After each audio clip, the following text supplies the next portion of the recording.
Hello dear student, कैसे हैं आप। उम्मीद करते हैं कि आप सब अच्छे होंगे। आज इस वीडियो में हम स्टार्ट कर रहे हैं केमिस्ट्री फर्स्ट टॉपिक मैटर, द्रव्य या पदार्थ। तो इसके बारे में बात करेंगे। तो सबसे पहले देखते हैं मैटर होता क्या है। मैटर एक ऐसी वस्तु या चीज़ है जो स्थान घेरती है और जिसका कोई आयतन होता है जिसको महसूस कर सकते हैं हम। तो इसकी डेफिनेशन लिखेंगे, पहले इंग्लिश में लिखेंगे फिर उसके बाद हिंदी में लिखवाएंगे। तो हम लिखेंगे एनीथिंग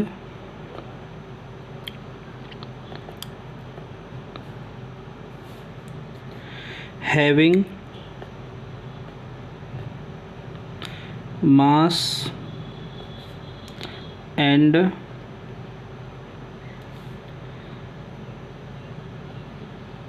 occupy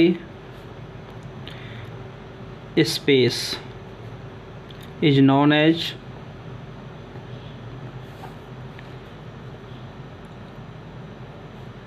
matter।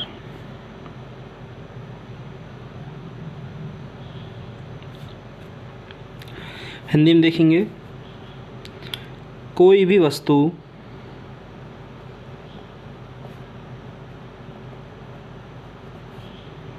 या कोई चीज़, वस्तु को हम कोई चीज़ भी नाम दे सकते हैं, कोई चीज़ हो सकती है जिसका द्रव्यमान हो, जिसका द्रव्यमान यानी कि जिसका मास हो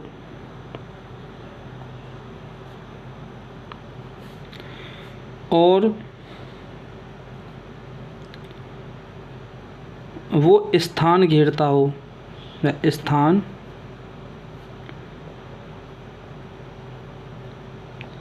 घेरती हो या घेरता हो, उसे पदार्थ कहते हैं।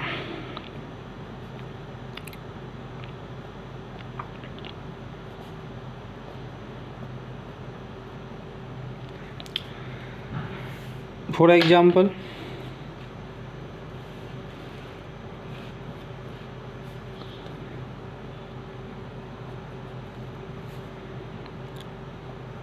Ball, table, ETC।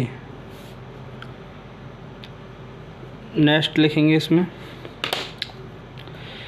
स्मेल की बात करें। जो स्मेल होती है, सपोज करो कि स्मेल क्या है, कोई क्वेश्चन मिल जाए आपको कि स्मेल मैटर है कि नहीं है, मैटर सॉरी यानी कि पदार्थ है या नहीं है, तो हम इसके बारे में बोलेंगे it is not matter.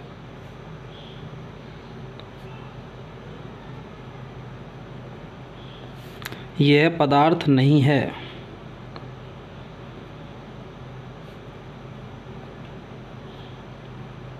Smell यानी कि गंध।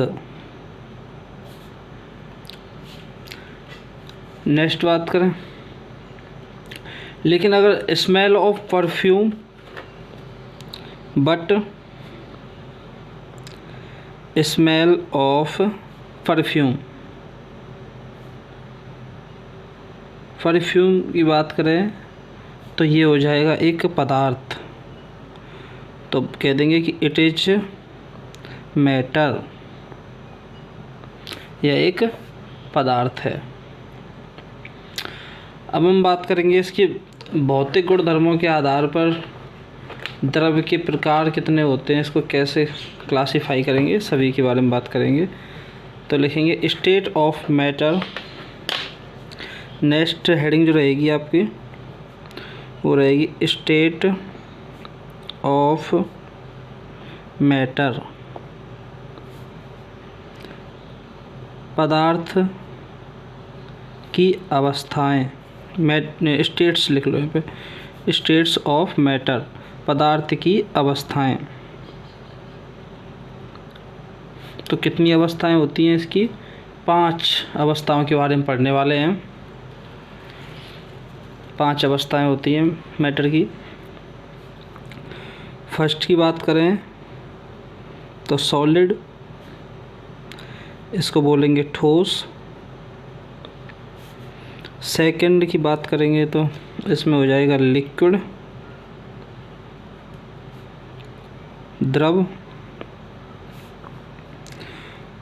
थर्ड की बात करें तो गैस।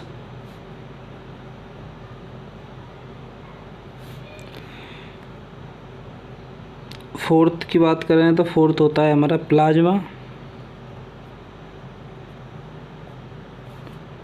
जिसके बारे में विस्तार से पढ़ने वाले हैं।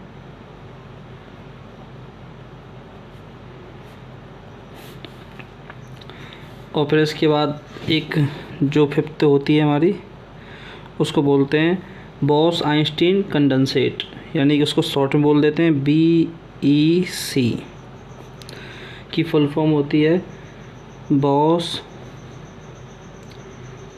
आइंस्टीन कंडेंसेट,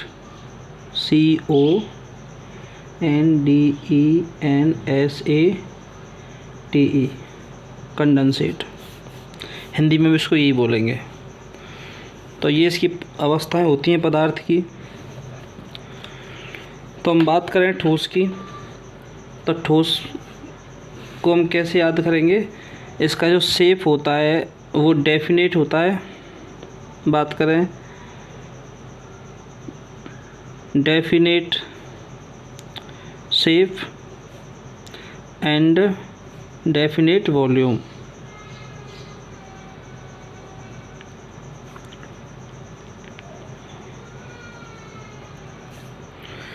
लिक्विड की बात करें तो इसका होता है इनडेफिनेट शेप होता है और डेफिनेट वॉल्यूम होता है। Indefinite shape and definite volume.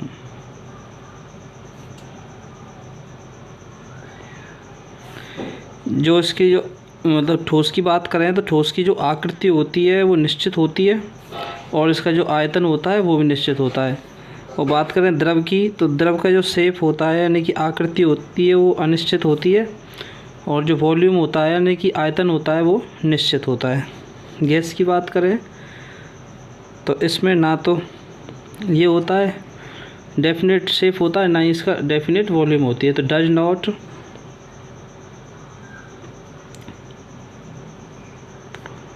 Have definite shape and definite volume. ना तो इसका शेप डेफिनेट होता है ना ही इसकी वॉल्यूम डेफिनेट होती है। अब हम पढ़ने वाले हैं प्लाज्मा और बॉस आइंस्टीन कंडेंसेट के बारे में। तो सबसे पहले लेंगे हम फोर्थ, इसका होगा प्लाज्मा।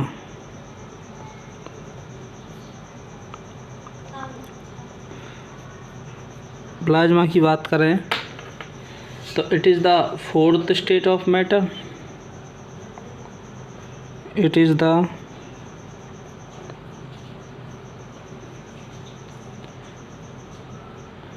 फोर्थ FOUR है, fourth state of matter.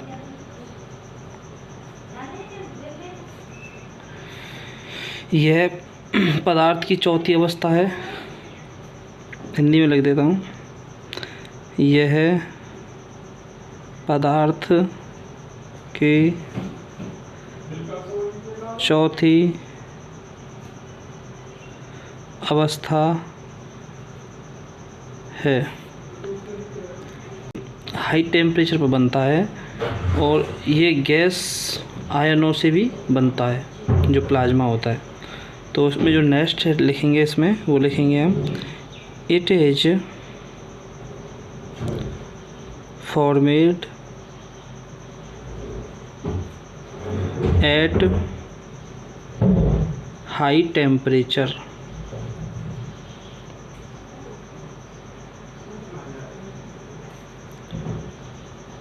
Hindi में बात करें तो यह अधिक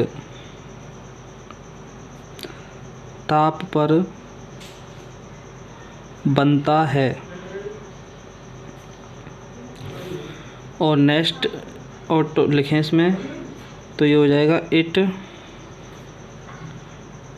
Constance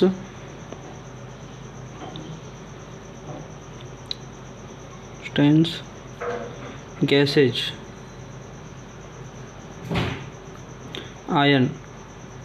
ions.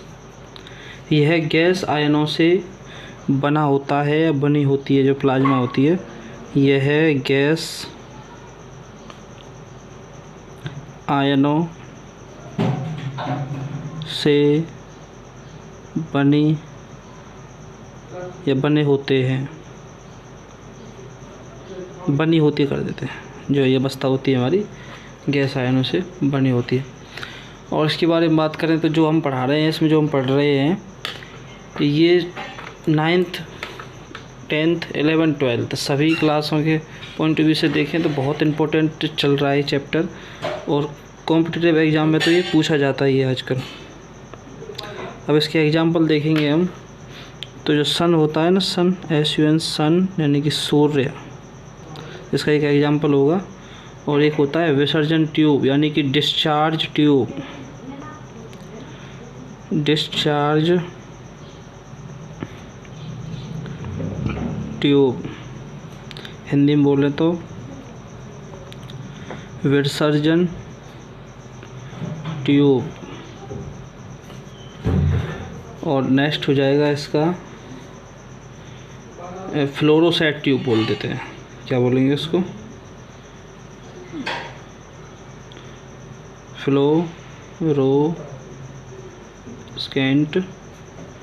Fluorescent tube.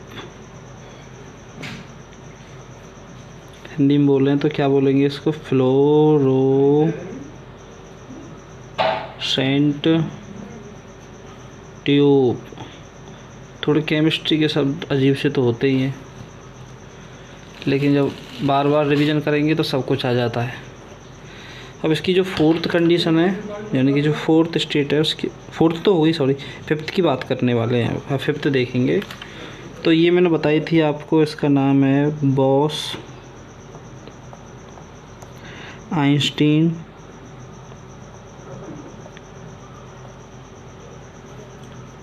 Condensate.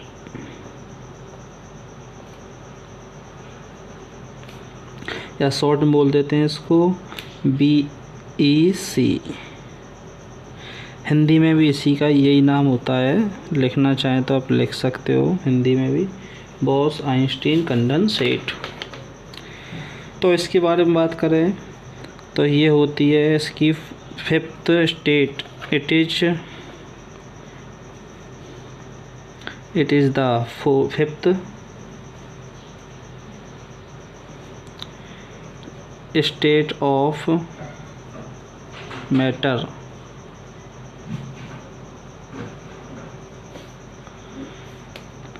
यह पदार्थ की पांचवी अवस्था है। पांचवी अवस्था होती है या है, होती है की बात है, होती है। नेक्स्ट यहाँ से लिख देता हूँ उसको। नेक्स्ट पॉइंट की बात करें तो it is formed at low temperature. जो प्लाज्मा होता है वो हाई टेम्परेचर पर बनता है, लेकिन ये जो BEC होती है ये लो टेम्परेचर बनता है। तो इसके बारे में बात करेंगे। इट इज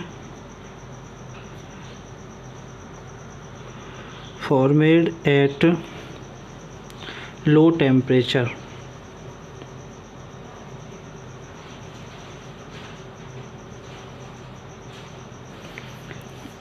यह कम ताप पर बनता है।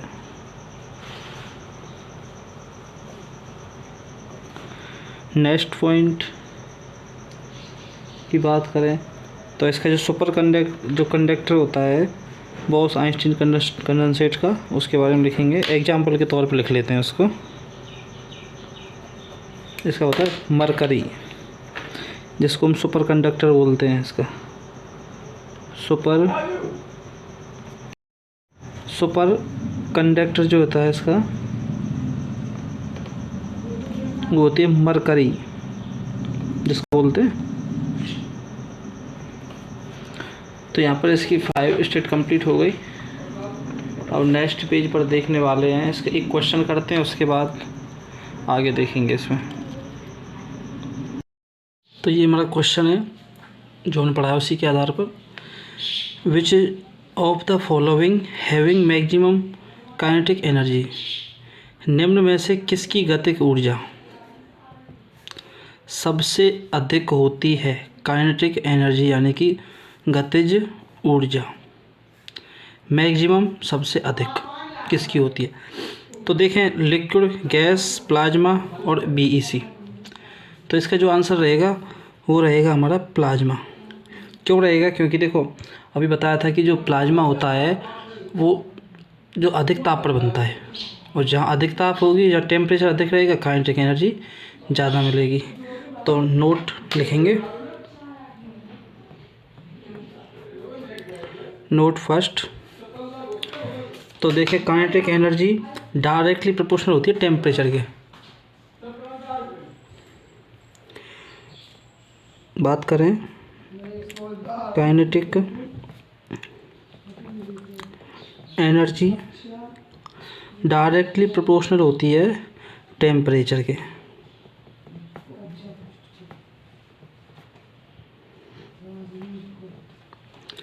हिंदी में बात करें तो गतिज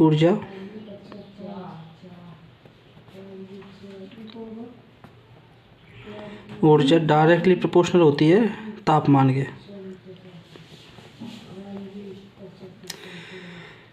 सेकंड देखें तो increasing order of kinetic energy, अगर गतिज ऊर्जा का बढ़ता क्रम देखें तो increasing order of kinetic energy यानी गतिज ऊर्जा का बढ़ता क्रम। तो इसमें हम देखेंगे जो बीईसी जो होती है उसकी सबसे कम काइनेटिक एनर्जी होती है, क्योंकि ये सबसे कम ताप पर बनता है, और सबसे अधिक ताप पर बनता है प्लाज्मा। तो प्लाज्मा की सबसे अधिक होती है, तो इससे अधिक रहेगी, बीईसी से अधिक रहेगी सॉलिड की, और सॉलिड से अधिक रहेगी लिक्विड की, और लिक्विड से अधिक रहेगी गैस, और गैस से अधिक रहेगा प्लाज्मा।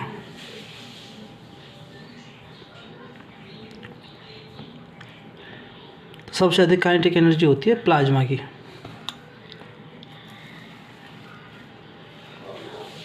थर्ड देखेंगे increasing order of compressibility. Compressibility की बात करें तो संपीड़ितता का बढ़ता क्रम देखें। इंक्रीजिंग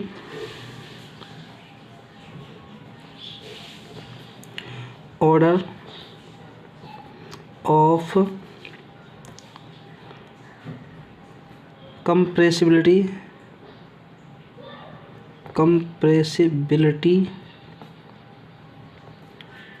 यानी कि संपीड़ितता का बढ़ता क्रम, हिंदी में बोलते हैं इसको संपीड़ितता का बढ़ता क्रम। तो बढ़ता क्रम क्या होता है उसके बारे में देख लेते हैं। इसका सबसे कम होता है सॉलिड का, उससे ज़्यादा रहेगा लिक्विड, और इससे भी ज़्यादा रहेगा गैस।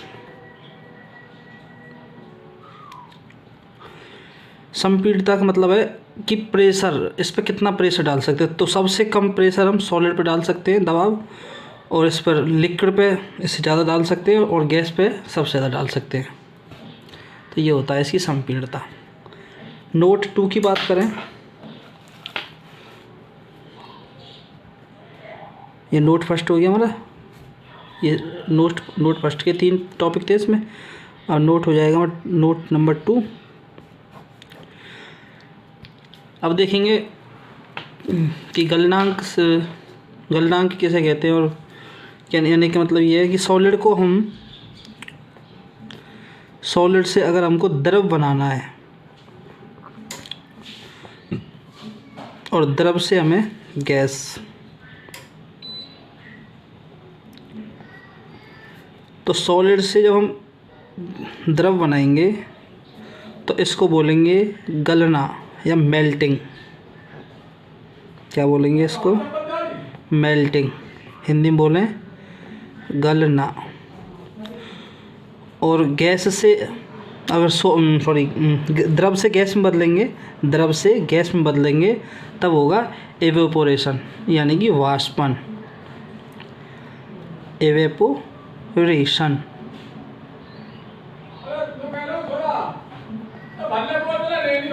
वाष्पन। और अगर हम गैस से द्रव में जाएं तो इसको बोलेंगे हम संघनन, या बोलेंगे इसको कंडेंसन।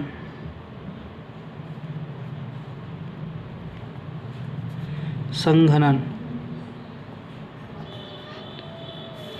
और द्रव से सॉलिड में जाए तो इसको बोलेंगे फ्रीजिंग या हिमांकता। हिंदी में बोलेंगे इसको हिमांकता, और इंग्लिश में बोलेंगे इसको फ्रीजिंग।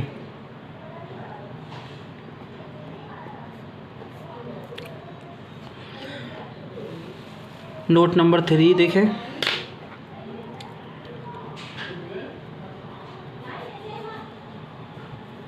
थ्री की बात करें तो एक होता है डायरेक्ट, यानी कि जैसे कि सॉलिड से डायरेक्ट किस में बदल जाए? गैस में। ये सॉलिड, ये द्रव था, इंग्लिश में तो पता ही है सबको, गैस। इसको हम ठोस लिख देते हैं, ठोस। तो इससे डायरेक्ट गैस में बदलना कहलाता है सब्लिमेशन। डायरेक्ट, इससे इधर जाना है डायरेक्ट, सब्लिमेशन हो जाएगा। सब्लिमेशन या ऊर्ध्वपातन, या अर्ध्वपातन। अर्ध्वपातन।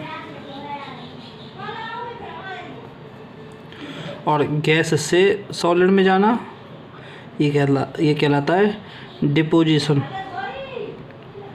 डिपोजिशन। इसको बोलते हैं निष्पादन। एग्जाम्पल देखेंगे इसके। एग्जाम्पल होता है इसका कपूर। क्या रहेगा इसका? एक हो जाएगा कपूर।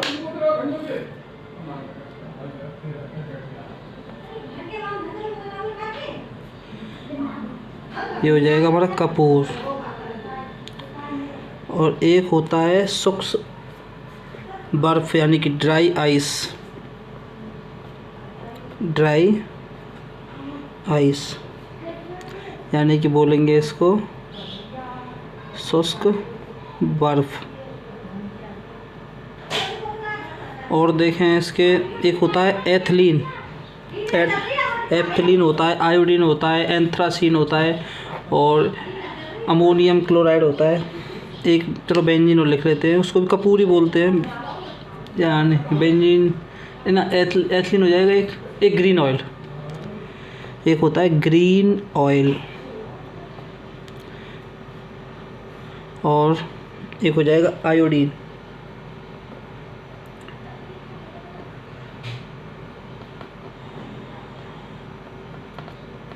आयोडीन, और इसको लिख सकते हो हरा तेल।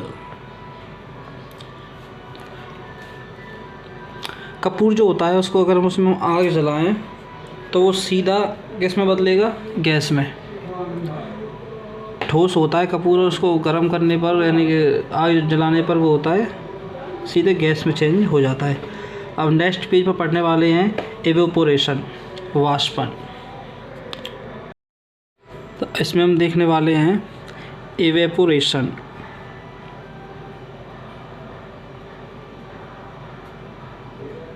एवेपोरेशन होता है वाष्पन। वाष्पन का मतलब समझते हो कि वाष्पन में हम किसी भी द्रव को उसमें वेपर्स में चेंज करना ही क्या कहलाता है, वाष्पन कहलाता है। तो बात करें the process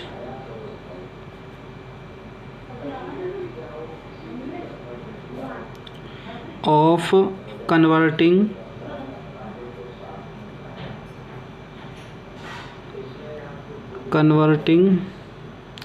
liquid into vapours. Vapour ये हो जाएगा, वेपर दिखाई नहीं दे रहा, हाँ दिखा है, vapour is known as evaporation. इसमें ई था यहाँ पे, इवेपोरेशन।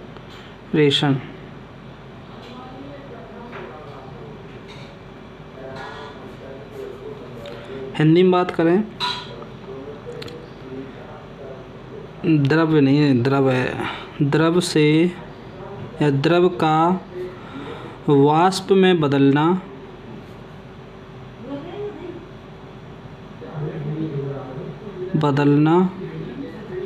वाष्पन कहलाता है।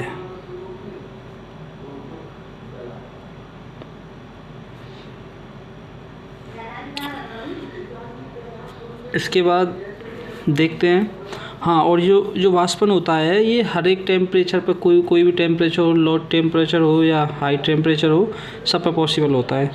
तो नेक्स्ट टॉपिक लिखेंगे इसका, it is possible at all temperature, या एनी टेम्परेचर भी लिख सकते थे, ऑल टेम्परेचर एक ही बात है, एनी टेम्परेचर।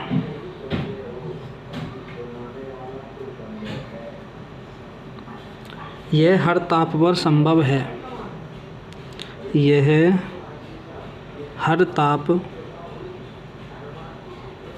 पर संभव होता है।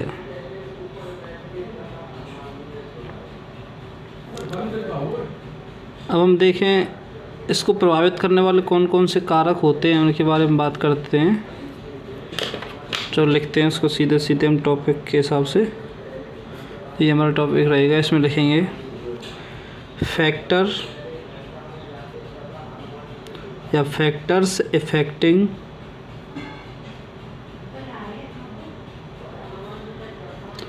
इवेपोरेशन।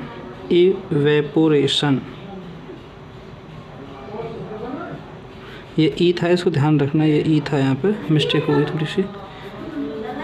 लिखेंगे वाष्पन को प्रभावित करने वाले कारक। अब इसको कौन कौन इफ़ेक्ट डालते हैं इस पर, उनकी बात करेंगे। तो सबसे पहले वाला रहेगा फर्स्ट हमारा टेम्परेचर होता है, एक सरफेस एरिया होता है, एक ह्यूमिडिटी होती है, एक विंड होती है, और एक होता है इंटरमोलिकुलर फोर्स। तो सबसे पहले हम इंटरमोलिकुलर फोर्स की बात करेंगे। तो लिखेंगे इंटरमोलिकुलर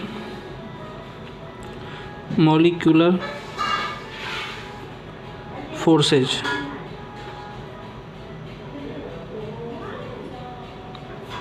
हिंदी में बात करें तो अंतर आणविक बल।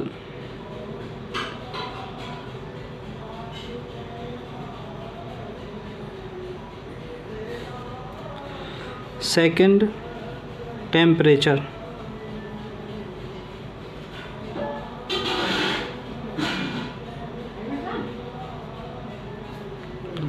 तापमान।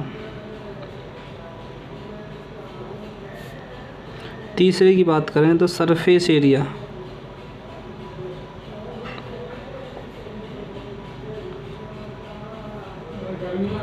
पृष्ठीय क्षेत्रफल।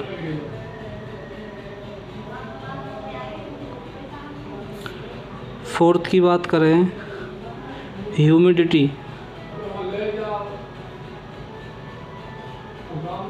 और बात करें आर्द्रता,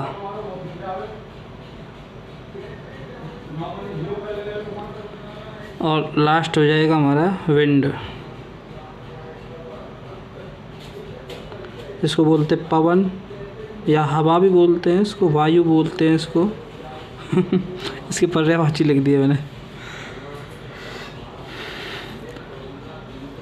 अब इसके बाद इनको हम देखेंगे, डीपली तरीके से पढ़ेंगे, यानी व्याख्या करेंगे इनकी क्या होता है इसमें।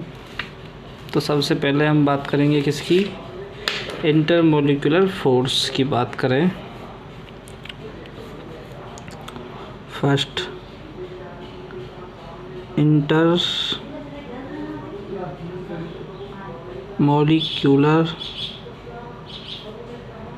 फोर्सेज, अंतर आणविक बल।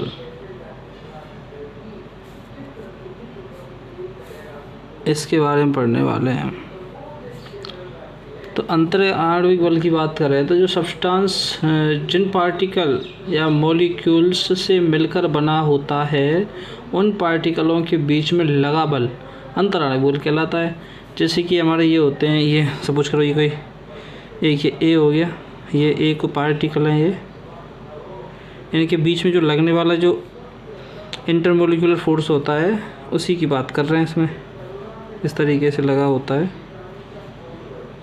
जिनकी हेल्प से ये जुड़े होते हैं।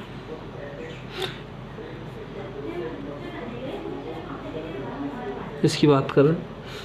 तो ये जो बीच में जो लगा हुआ है इसी को हम क्या बोलते हैं, अंतर आणविक बल। या लिखें इसको, अगर इंटरमोलिकुलर फोर्स अगर बढ़ेगा तो एवेपोरेशन जो होता है वो घटेगा। एवेपोरेशन घटेगा इसमें। तो कह सकते हैं कि जो अंतर आणविक बल अगर बढ़ेगा तो वाष्पन घटेगा, और अगर फिर इसको दूसरे शब्दों में कह सकते हैं कि एवेपोरेशन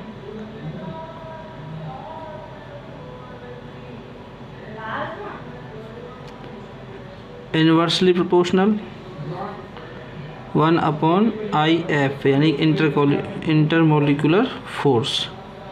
तो ये इनमें रिलेशन होता है। अगर किसी भी जो सब्सटेंस होगा उसके पार्टिकलों के बीच में अगर ये अंतर आणविक बल कम होगा तो एवेपोरेशन बढ़ेगा, और अंतर आणविक बल बढ़ेगा तो एवेपोरेशन घटेगा। सेकंड की बात करें तो टेम्परेचर की अगर बात करते हैं, सेकंड है हमारा टेम्परेचर।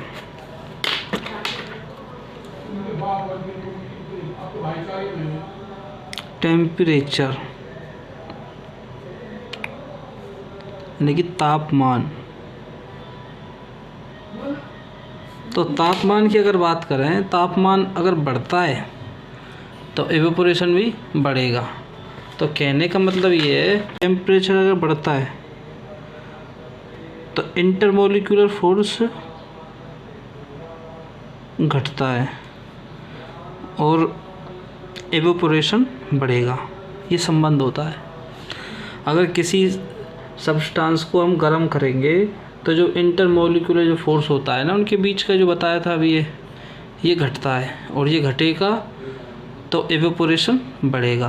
तो इन दोनों की अगर हम बात करें तो ये डायरेक्टली प्रोपोर्शनल होता है। टेम्परेचर बढ़ेगा तो एवेपोरेशन भी बढ़ेगा। तो हम इसको कह सकते हैं टेम्परेचर डायरेक्टली प्रोपोर्शनल एवेपोरेशन।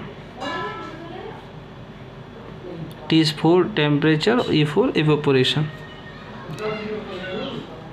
अब हम बात करते हैं तीसरे नंबर पे आता है हमारा, वो है हमारा सरफेस एरिया, यानी कि पृष्ठीय क्षेत्रफल। पृष्ठीय क्षेत्रफल। तो इसकी बात करें तो ये भी डायरेक्टली प्रोपोर्शनल होता है सपोज करो कि ये कोई एक बर्तन है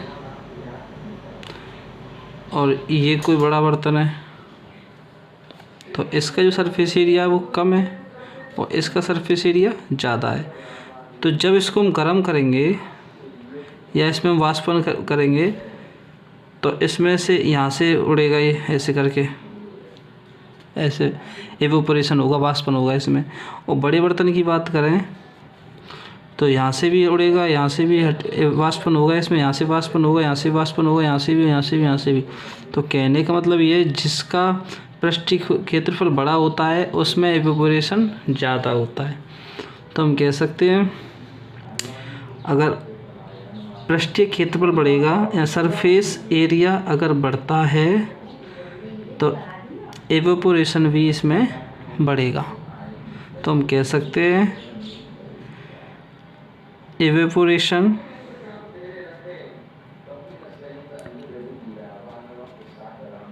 डायरेक्टली प्रोपोर्शनल सरफेस एरिया।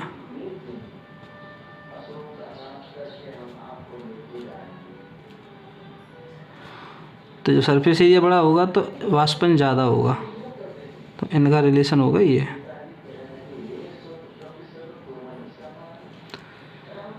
और इसमें बात करेंगे अब हम आर्द्रता की, यानी ह्यूमिडिटी की बात करेंगे नेक्स्ट पेज पर। Humidity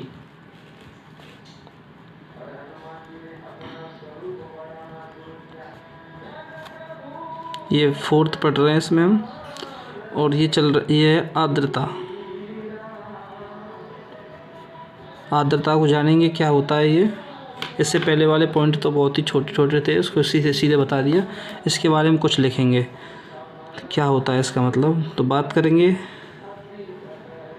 the presence of water vapour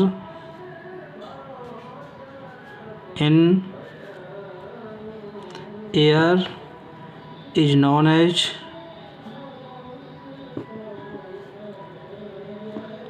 humidity।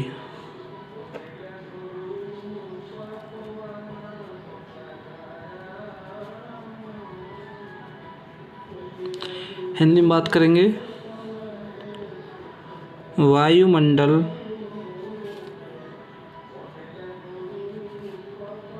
में उपस्थित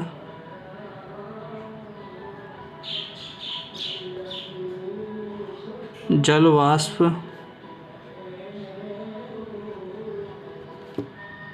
को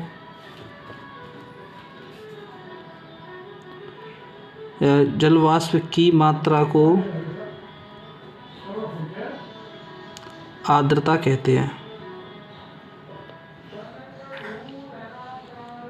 आर्द्रता कहा जाता है या कहते हैं।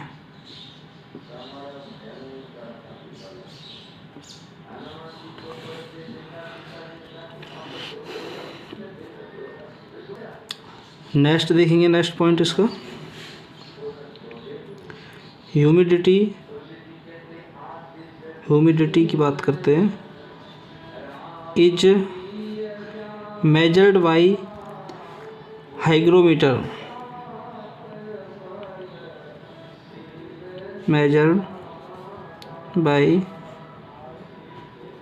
हाइग्रोमीटर।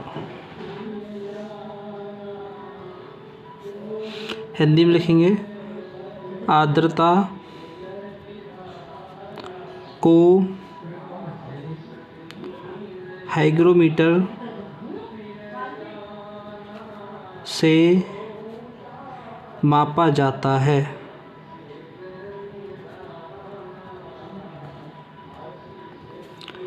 और इसमें रिलेशन की बात करें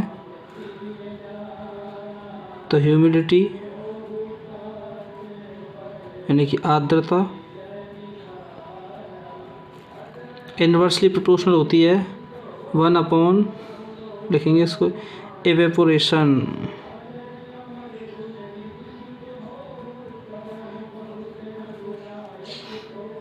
तो इसको हम ऐसे भी लिख सकते हैं कि एवेपोरेशन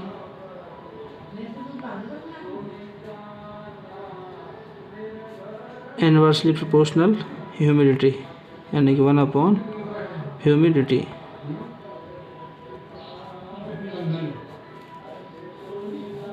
तो ये इसका रिलेशन हो जाएगा इसमें। अब एक लास्ट बचा है इसका, विंड, पवन।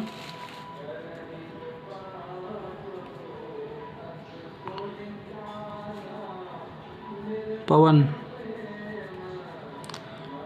तो इसकी बात करें तो स्पीड ऑफ विंड अगर इंक्रीज होगी, बढ़ेगी, तो एवेपोरेशन भी बढ़ेगा।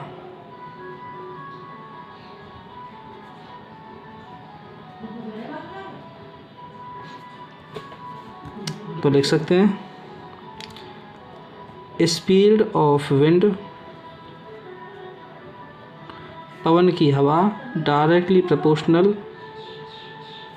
नहीं पवन की चाल है हवा की चाल, एवेपोरेशन, ये इसका रिलेशन हो जाएगा इसमें। तो ये हमारा,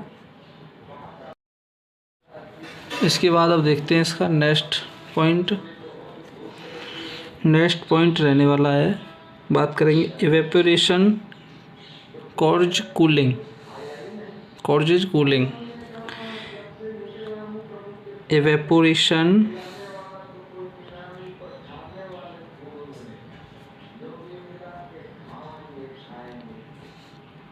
कॉर्जेज कूलिंग,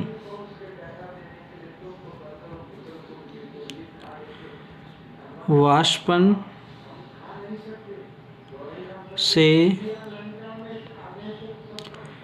ठंडक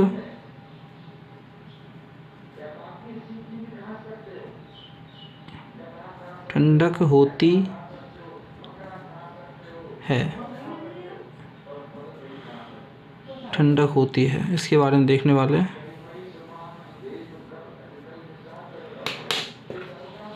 इसके बारे में पहले लिखेंगे, उसके बाद इसको समझने की कोशिश करेंगे। इसका फर्स्ट पॉइंट लिखते हैं इसमें,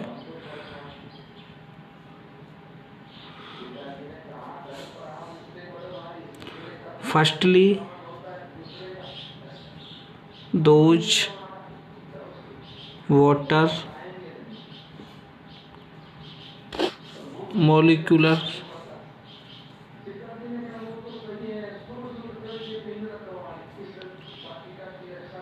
मॉलिक्यूल्स, लिखो इसको molecules, converted into vapours,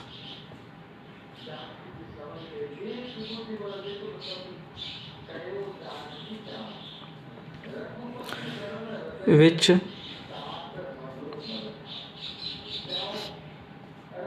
are having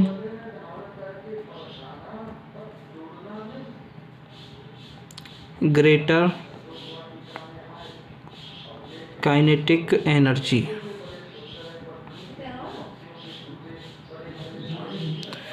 Hindi की बात करें तो सबसे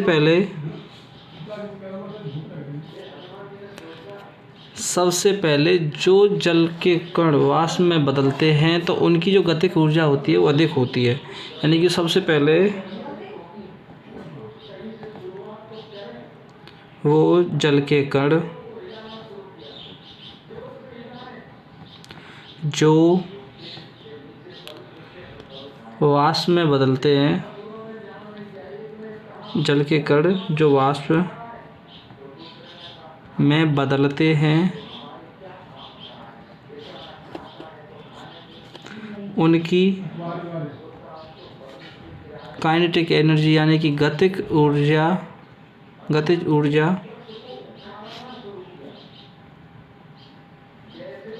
अधिक होती है। जिसकी काइनेटिक ऊर्जा अधिक होगी तो वो पहले वाष्प में बदलेंगे जो सबसे ज़्यादा गर्म होंगे, और जो बच जाएंगे वो हो जाएंगे ठंडे। तो इसी से क्या होती है, ठंडक होती है। कैसे होगी, इसका सेकंड पॉइंट और देख लेते हैं इसमें। Those molecules are left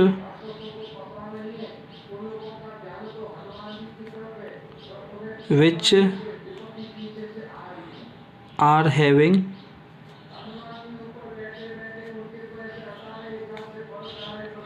less kinetic energy. जिसकी गतिक ऊर्जा कम रहेगी वो बच जाएंगे यानी कि रह जाएंगे। लिखें तो वह कण रह जाएंगे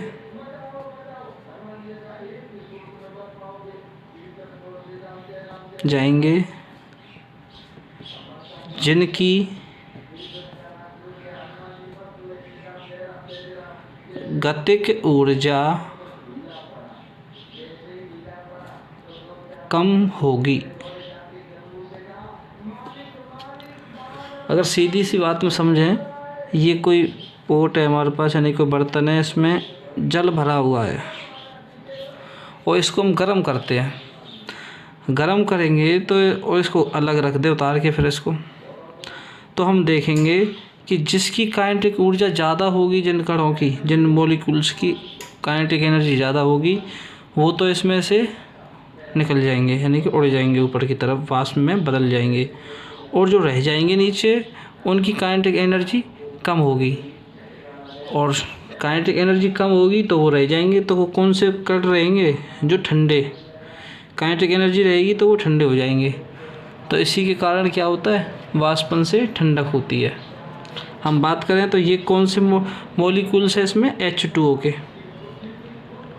यानी पार्टिकल्स बोलते हैं इसको, पार्टिकल्स। आफ्टर एवोपरेशन यानी कि एवोपरेशन के बाद, आफ्टर एवेपोरेशन,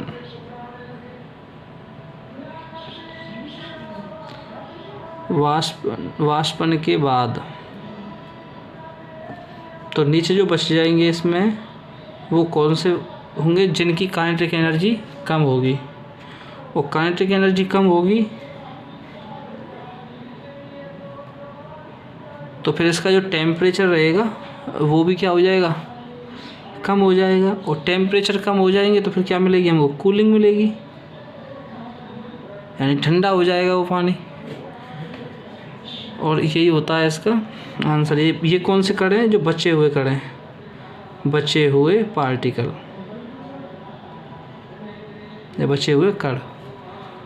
तो इसी कारण हमें क्या मिलती है? ठंडक मिलती है। इवेपोरेशन कॉजेज कूलिंग, वाष्पन से ठंडक होती है। एग्जाम्पल्स की बात करें, देख लेते हैं। लास्ट टॉपिक मतलब लास्ट पॉइंट है, इसके बाद फिर नेक्स्ट वीडियो में देखेंगे। ये हमारा एग्जाम्पल की बात करें तो इसमें हो जाएगा, इसमें ले लेते हैं पिक्चर पोट ले लेते हैं, CTER, पिक्चर पोट यानी कि मिट्टी का घड़ा या मिट्टी का मटका। होने को तो और भी रहते हैं इसमें। एक होता है जो चाय का जो प्याला होता है उसको क्या बोलते हैं? टी इन सॉकर ATC।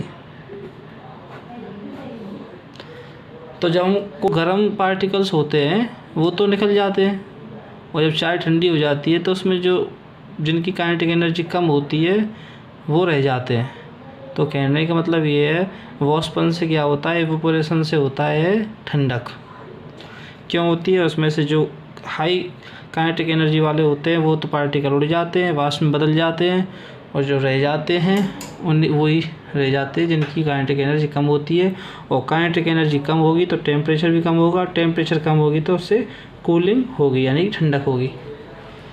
तो इस वीडियो को यहीं समाप्त करते हैं। नेक्स्ट इसमें देखेंगे, हमने अभी जो पढ़े फिजिकल प्रॉपर्टीज़ पढ़ी हैं इसकी, और नेक्स्ट वीडियो में पढ़ेंगे इसके केमिकल प्रॉपर्टीज़ यानी कि रासायनिक गुणधर्मों के आधार पर मेटल कितने प्रकार के होते हैं, वो नेक्स्ट वीडियो में देखेंगे। तब तक के लिए सभी को राधे राधे, और वीडियो को देखें और शेयर करें अपने दोस्तों के पास, और चैनल को सब्सक्राइब करें जिन्होंने नहीं किया। यार चुप कर दिया करो।